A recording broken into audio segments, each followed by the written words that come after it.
Hi mga ka-style, mapagpalang araw. For today's video ay babahagi ko sa inyo kung hindi nyo pa alam kung saan makikita ang mga nag-unfollow sa atin sa Facebook. Ayan, bago tayo magpatuloy, kung hindi ka pa nakapag-subscribe at gusto mo ang mga ganitong content, please consider subscribing. At i-hit mo na rin yung notification para lagi kang updated sa mga susunod kong videos. Ayan, unang gagawin natin ay pumunta tayo sa ating Facebook.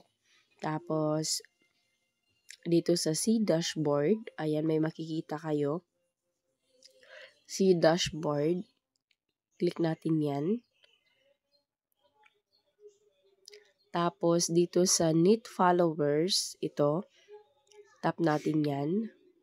Tapos dito makikita natin kung sino yung nag-follow sa atin, tapos yung mga nag-unfollow. Sa last 28 days, merong 68 na followers, tapos new followers 74, tapos nag-unfollow sa akin ay 6. Ayan, pwede nating baguhin dito sa taas. Last 7 days para makita natin kung sino man nag-unfollow. Yan dito, yung nag-unfollow sa atin ay wala, 0.